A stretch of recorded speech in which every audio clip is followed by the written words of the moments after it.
Thank you, everyone, for being here. My name is Richard Hudson. I'm a congressman from North Carolina's 9th District, and I'm proud to stand here with this remarkable group of leaders. These are game-changing women who are fighting for safer communities through education. I am proud to be here as an advocate in Congress for our Second Amendment. I swore an oath on my first day in Congress to defend this Constitution, but I've known my entire life that the key to the rights that are protected in our Constitution is the right that's protected in the Second Amendment, which allows us to guarantee all those other rights. Over the last 2 years, the Biden administration has perpetrated an all-out assault on the Second Amendment. The bureaucrats at the ATF have sought to criminalize law-abiding citizens. They've targeted businesses that sell firearms. They've targeted individuals. It has been absolutely disgusting what this president and his goons and henchmen have done to try to erode our rights. That's why I believe it's more important than ever that we stand up for our rights and send that message to Washington Democrats that we will not be rolled over. House Republicans have many solutions and many pieces of legislation to protect our Second Amendment rights, including H.R. 38, my Concealed Carry Reciprocity Act. It allows law-abiding citizens to travel freely from state to state and not become criminals just because they've crossed some invisible line. Now, I look forward to hearing from our great speakers today, including one of my heroes, Diana Muller, a retired law enforcement officer. Yeah, let's hear it for Diana. Diana's a retired law enforcement officer turned professional three-gun competitor and founder of Women for Gun Rights. This group is doing incredible work, and I'm proud to be here with them today, and I look forward to hearing from Diana and our other speakers. Thank you, Congressman Hudson and Congressman Burlison and Congressman Greene for coming out here today. And there were a lot more. It's kind of a busy day. There were a lot more that wanted to come and express their support for the Second Amendment. Before I start, I want to address something. We're going through a rebrand, so the DC project is now becoming Women for Gun Rights. So going forward, we are just Women for Gun Rights, and our website is womenforgunrights.org. We are a nationwide organization of Americans dedicated to safeguarding the Second Amendment by advocating for education as the answer to firearm safety and violence prevention. Crime is skyrocketing across this country, and the world is in chaos. We were actually pretty intimidated to come here today. This city is also a beacon for gun control, and it's on track for record homicides. If these policies worked, it would be the safest city in America. But gun control does not work. In fact, it's not only ineffective, it's dangerous. It emboldens criminals and makes our communities less safe. As a retired police officer and a professional shooter, I actually have some experience with violence, the criminal justice system, and with firearms. I can tell you that when seconds count, police officers are only minutes away, and you are your own first responder. Yet every time we come to our nation's capital, we are legislated out of our ability to protect ourselves and made easier targets. The bottom line is we all want the same thing. We all want to be safe. We carry to protect our families. I call on the new White House Gun Violence Prevention Office to include Women for Gun Rights in the conversation. Stop demonizing gun owners and let people that have experience with firearms and violence have a voice in the conversation. We are not the enemy. Thank you. Good morning, everyone. Thank you for being here. My name is April Nicole. I'm a Latina and Native American. Believe it or not, I used to be anti-gun. I didn't believe that civilians had any need for them, and I never wanted one. But one night when my son was 6 months old, two men broke into our family home. They kicked in our door and attacked my husband, and because my husband grew up with guns and there was a gun present, we were able to gain control of the situation. I didn't know how to use a firearm at the time, but after that I realized that I needed to learn, and I became very serious about protecting myself and my family. So obviously the home invasion changed my stance on firearms entirely. I had no experience with firearms growing up, and I now understand that guns do save lives. After the attack, I was determined to train myself so I never felt unprepared or vulnerable in my home ever again. And as a mom, I want to do nothing more than be safe and keep my child safe, keep all children safe. Over the past several years, I've seen violence increasing over our country, and just last week, I saw Israeli citizens murdered in their own homes. The Israeli government began passing out weapons to their citizens to defend themselves, their families, and their country. That could have been any of us. I hear the gun control lobby and politicians demanding for more gun restriction. If it can just save one life, is the tagline I hear a lot, then they're willing to ban guns. What if it saves a life? It saves lives, thousands of lives every year, but those numbers are not publicized. Guns save up to 2 million lives annually, and I can proud to say I'm one of them. Thank you to Congressman Plufker for the Respect the Second Amendment bill. The Second Amendment is a constitutional issue. It should never be a partisan issue. It's a women's rights issue. Thank you all. I'm Eric Burlison. I'm a freshman member of Congress, and I'm here because the DC Project, now Women for the Second Amendment rights, for gun rights, has been a help to me. As a state legislator, I was able to pass constitutional carry in Missouri, I was able to pass Castle Doctrine. I was able to pass a bill called the Second Amendment Preservation Act that Joe Biden is suing today.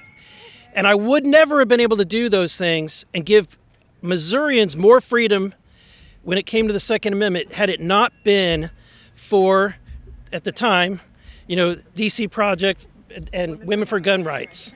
Susan Myers came to committee hearing after committee hearing after committee hearing, and she did an amazing job, of defending my legislation, and not only that, but testifying against harmful bills. Why? Because these ladies behind me understand facts, and the facts are that more lives are saved by the FBI's numbers alone. Over 2 million lives a year are saved because a firearm is the great equalizer. Yeah. Not only that, but if you really care about lives, no one has murdered more people over the last 100 years than the tyranny of governments, and sometimes our own governments.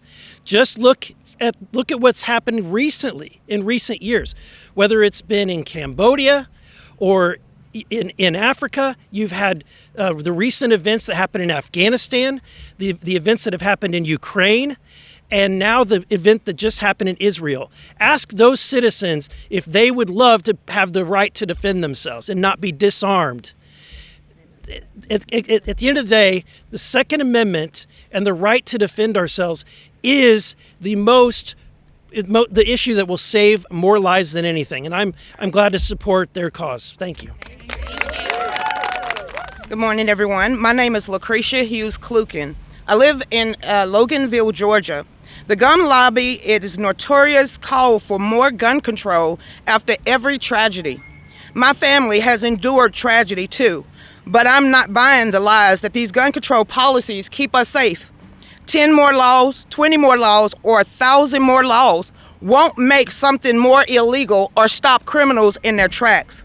My son was murdered. He was shot in the back of the head at a Domino's table. Words cannot describe how hard it is to bury a child. My son's death was a result of a criminal with an evil heart, a failed criminal justice system, and the dangerous street life. Thoughts and prayers and call for more gun control isn't the answer, and it isn't enough. This very city is plagued with violence, and it has more strict gun control. My two congressmen have recently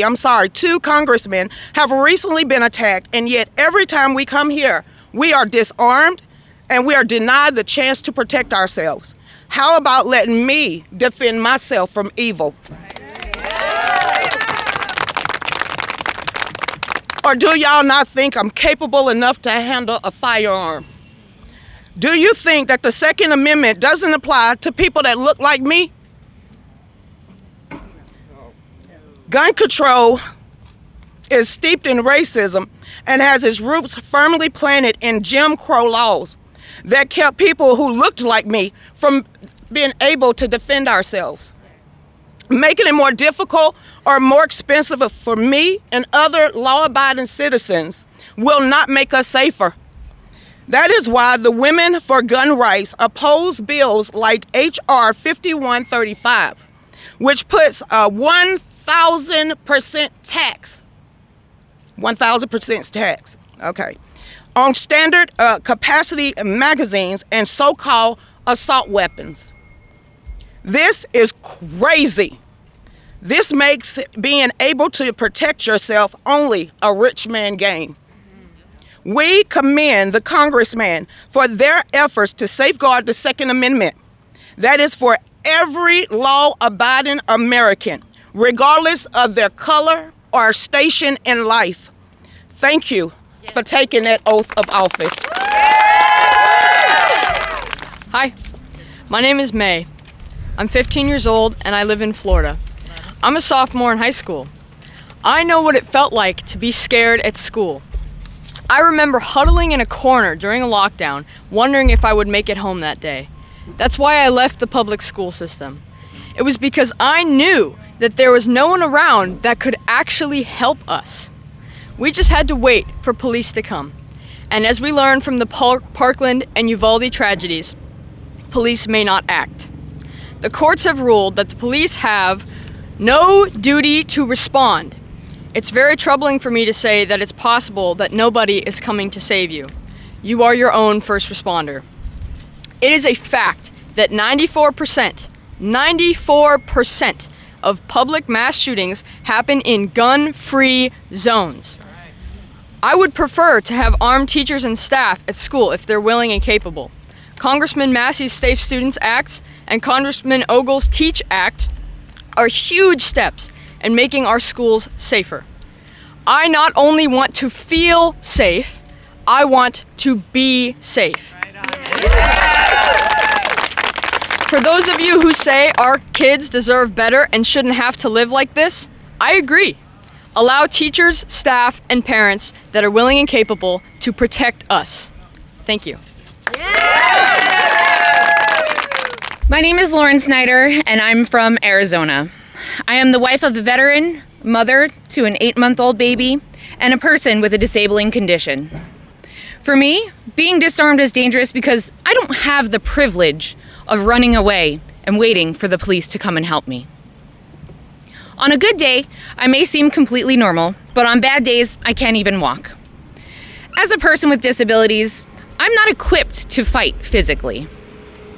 A few years ago, I went to a festival that was deemed a sensitive place, also known as a gun-free zone. As a responsible gun owner, I obeyed the law and I left my gun at home.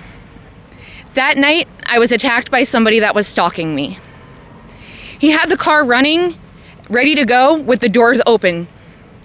Thankfully, I survived, but it made me realize how dangerous gun-free zones truly are. I testified on a similar bill in Arizona Senate committee and was told by a senator, if I feel so scared all the time, I should just stay home.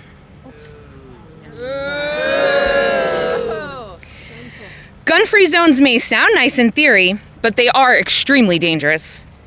94% of mass killings actually happen in these gun-free zones. As a gun owner, I'm confident in my ability to protect myself, and I know I'm an asset in protecting my family because I'm always armed. And I'm not scared, I'm prepared.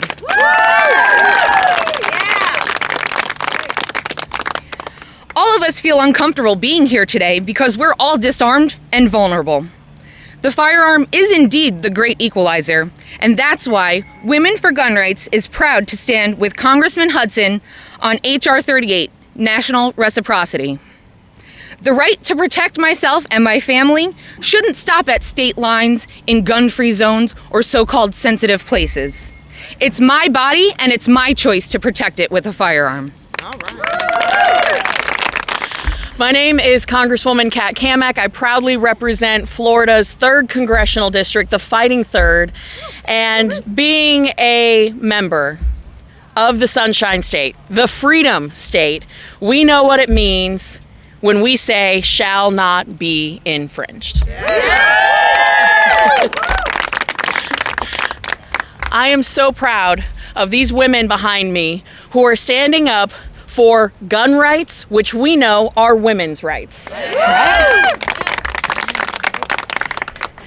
We in Congress are doing everything that we can to ensure that national reciprocity is a priority of the 118th Congress. We're doing everything we can to ensure that women have access to their Second Amendment rights, but they are doing the hard work of educating an uneducated body behind us. Now, I don't want to stay too long because we are, in fact, trying to find a speaker. Exactly. And I'll be proudly casting my ballot for Representative Jim Jordan. But I think it's important to stand with these amazing women who are doing the hard work, who refuse to be victims, who are standing up for not just themselves, but their families and their communities. So thank you to the DC Project, to all of you amazing women.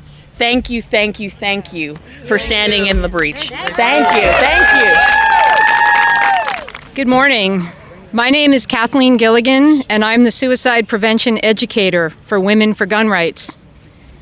In the USA, 54% of gun deaths are suicides, more than half. Where I live in Washington State, an incredible 79% of gun deaths are suicides. Tragically, my precious 14-year-old son and his veteran father were both lost to suicide by firearm. Suicide deaths are preventable, but not through banning guns from law-abiding citizens.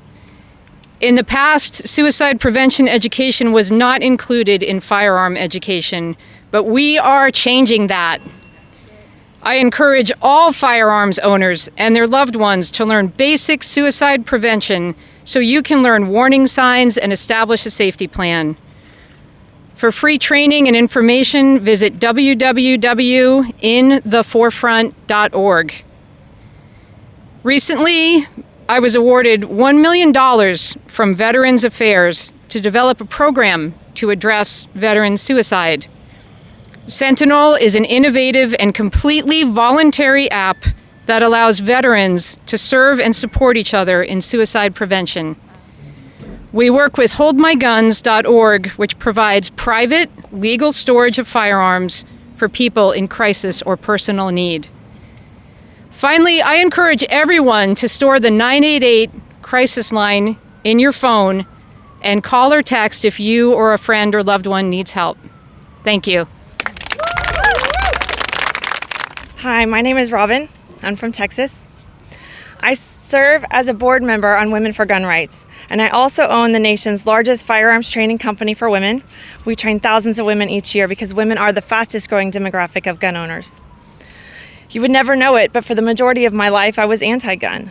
It wasn't until I saw the aftermath of Hurricane Katrina, and I saw families that were on their own when first responders were unable to respond. There was a woman at the Superdome that I watched on the news, and she handed her 2 small children to strangers who were getting on a bus to Houston. And she said, "Please take them, I'll try to find you in a few days." And my heart broke for her. And I turned to my husband and I said, "What do I have to do that's never me? That no matter what happens, we can stay together as a family?" So I started storing peanut butter and tuna fish and planned to hunker down. And he said, "If people are that desperate, someone's gonna kick in our door for our peanut butter and tuna fish and supplies. How am I going to stop them?" And after arguing for gun control my entire life, I had no argument. It came down to these 3 little people, my precious babies, that relied on me to protect them. So I tell members of Congress that moms that make demands to take our rights don't speak for moms like me. No. Just days ago, we saw the horrible images and reports of terrorists entering homes and killing citizens. We've seen Israel and Ukraine scramble to arm their citizens after they've been invaded. If our legislators cared about us, they would support firearms education and eliminate barriers to gun ownership instead of creating more barriers. That's the beauty of the Second Amendment. Our Constitution means that we have the means to be armed and disciplined to protect ourselves, our families, and our country. We want to thank Congressman Hudson and his colleagues for their leadership on this issue. Thank you for protecting what keeps us safe. Thank you all for coming today and giving us your attention on this very busy day. Okay. Hello, I'm Mira O'Connell, and I'm a New Mexico resident, and a gun saved my life. I am one of an estimated 2 million lives that are saved annually by firearms. Many years ago in Albuquerque, New Mexico, I was attacked by a serial rapist, convicted sex offender. He had been released from prison early. He broke into my home, entered my bedroom with a gun, and attacked me. I fought for my life. I was able to take his gun away, shoot him, and escape to my nearby neighbors, and we called the police. The tool that was intended to harm me actually saved my life.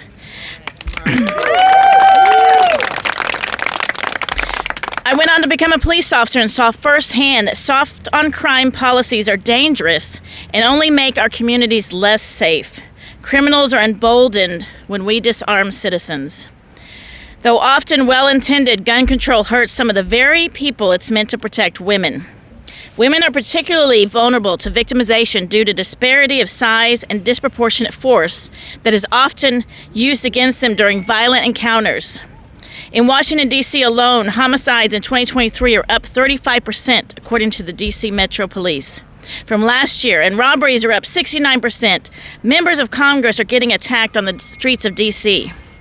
This is why we need to hold criminals accountable and protect the rights of our citizens. Citizens need to be able to have access to their firearms and be able to protect themselves and their family without further restrictions. Guns save lives. That's why I'm opposed to any unconstitutional restrictions on our inalienable right to bear arms. I refuse to be a victim.